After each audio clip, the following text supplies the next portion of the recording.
ಅದು ಸಾಕಷ್ಟು ಆಕ್ರೋಶಕ್ಕೆ ಕಾರಣವಾದ ಪ್ರಕರಣ. ದೇಶಾದ್ಯಂತ ಸಂಚಲನ ಮೂಡಿಸಿದ ಸುದ್ದಿ. ಈ ಬಗ್ಗೆ ಯಾಕೆ ಸರ್ಕಾರ ಇನ್ನೂ ಪ್ರತಿಕ್ರಿಯಿಸಿಲ್ಲ ಅಂತ ಜನಾಕ್ರೋಶ ಭುಗಿಲೇಳ್ತಾ ಇರುವಾಗಲೇ ರಾಜ್ಯ ಸರ್ಕಾರ ದಿಢೀರ್ ಎದ್ದು ಕುಳಿತಿದೆ. ಧರ್ಮಸ್ಥಳದಲ್ಲಿ ಶವಗಳನ್ನ ಹೂತಿಟ್ಟ ಪ್ರಕರಣವನ್ನ ಗಂಭೀರವಾಗಿ ಪರಿಗಣಿಸಿ ಎಸ್ಐಟಿ ಟೀಮ್ ರಚಿಸಿ ದುಷ್ಟರ ಬೇಟೆಗೆ ಆದೇಶ ಹೊರಡಿಸಿದೆ.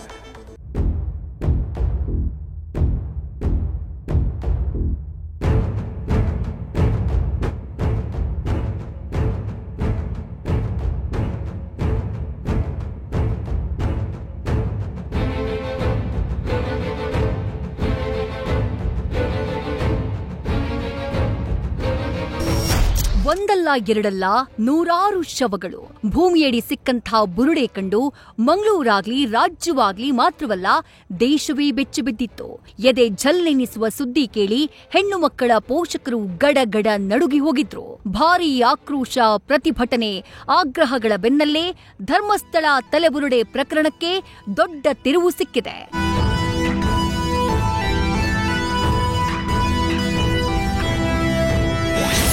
ಧರ್ಮಸ್ಥಳದಲ್ಲಿ ಶವಗಳನ್ನ ಹೂತಿಟ್ಟ ಪ್ರಕರಣ ಎಸ್ಐಟಿ ಹೆಗಲಿಗೆ. ಮಹಿಳೆಯರು ಮತ್ತು ವಿದ್ಯಾರ್ಥಿನಿಯರ ನಾಪತ್ತೆ ಬಗ್ಗೆ ತನಿಖೆ.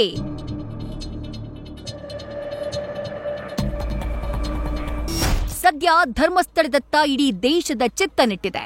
ಇತ್ತೀಚೆಗಷ್ಟೇ ನಾನು ಧರ್ಮಸ್ಥಳ ಪ್ರದೇಶದಲ್ಲಿ ನೂರಾರು ಶವಗಳನ್ನ ಹೂತಿದ್ದೆ ಅಂತ ಹೇಳಿ ವ್ಯಕ್ತಿಯೊಬ್ಬ ಕೋರ್ಟ್ನಲ್ಲಿ ಹೇಳಿಕೆ ದಾಖಲಿಸಿದ್ದ.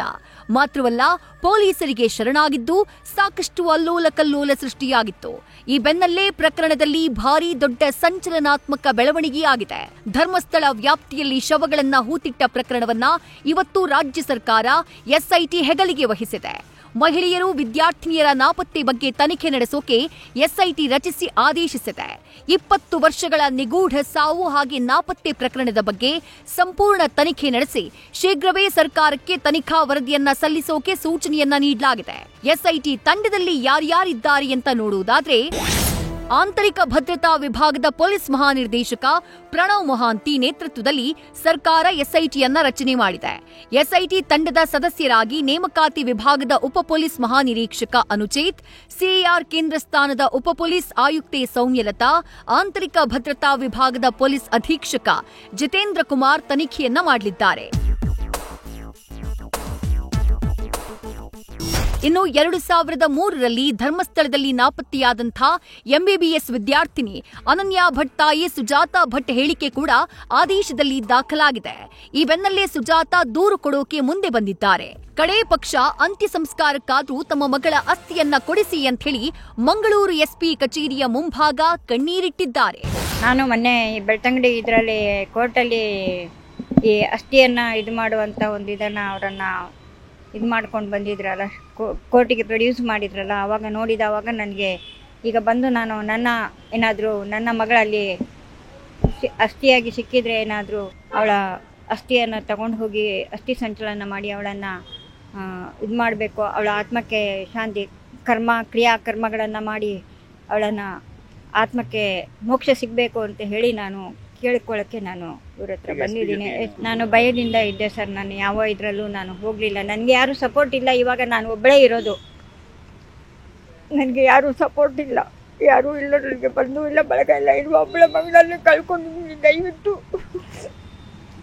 ನ್ಯಾಯ ಕೊಡಿ ಅಂತ ನಾನು ಕೇಳ್ಕೊಂಡಿದ್ದೀನಿ. ಇವತ್ತು ಅವಳ ಆತ್ಮ ನನ್ನನ್ನು ಕಾಡ್ತಾ ಇದೆ.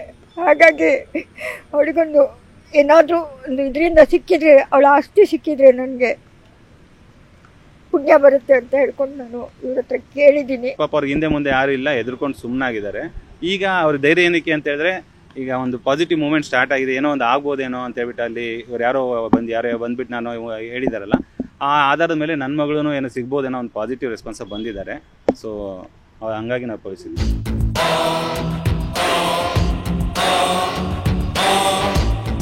ಒಟ್ಟಾರೆ ರಾಜ್ಯ ಮಾತ್ರವಲ್ಲ ದೇಶಾದ್ಯಂತ ಭಾರೀ ಸಂಚಲನ ಸೃಷ್ಟಿಸಿರುವ ಧರ್ಮಸ್ಥಳ ಬುರುಡೆ ಪತ್ತೆ ಪ್ರಕರಣ ಸದ್ಯ ಎಸ್ಐಟಿ ಹೆಗಲೇರಿದೆ.